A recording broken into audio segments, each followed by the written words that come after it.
हम ये बताना चाहते हैं कि कर्म कितना बलवान होता है। कोई किसी को दुख सुख नहीं देता, उसका कर्म ही उसको दंड देता है।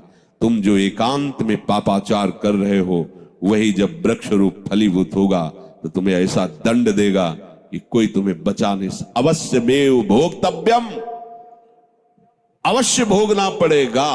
एक ही उपाय है, बस भगवान की शरण में हो जाओ तो हम त्वाम सर्व पापेभ्यो मोक्षयिष्यामि मा शुचा।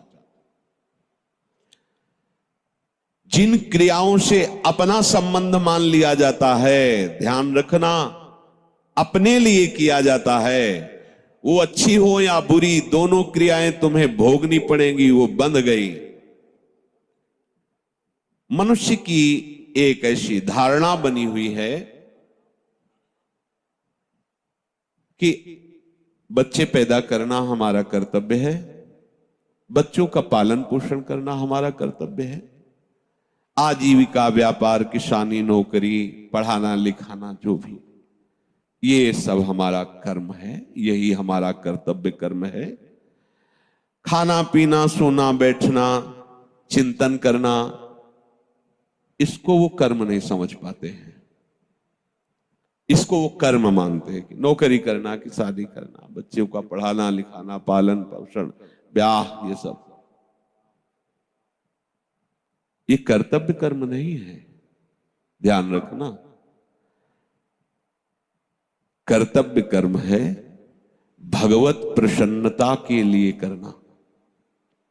यही कार्य, भगवत प्रीत्यर्थ करना। अगर बीच में प्रभु को नहीं लाए तो यही सब कर रहे।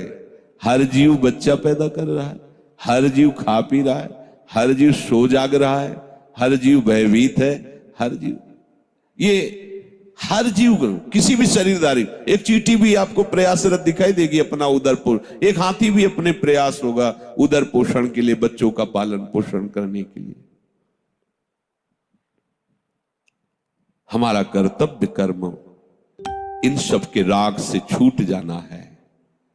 बहुत बढ़िया इनका पालन पोषण होगा जब आप इनको भगवत स्वरूप मानोगे, जब प्रभु के लिए करोगे तो बहुत बढ़िया। जैसे कोई एक आदमी बीमार है जिसके लिए हमने 5 लोगों को नियत किया तुम इनकी सेवा करो। अब वो क्या मान के सेवा करेगा?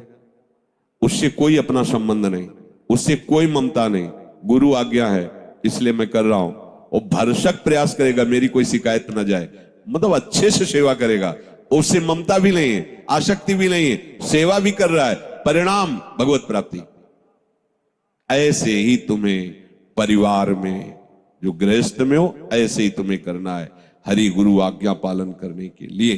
पर क्या होता है, हरि गुरु की आज्ञा केवल उतना समझा जाता है कि दीक्षा ले ली है तो 3 माला सुबह कर लेंगे, थोड़ा पाठ कर लेंगे, गुरु जी की आज्ञा है। बकाया ये हमारा घर है, हमारी संपत्ति है, हमारा परिवार है, हम जैसे चाहें भोगे, ऐसा नहीं।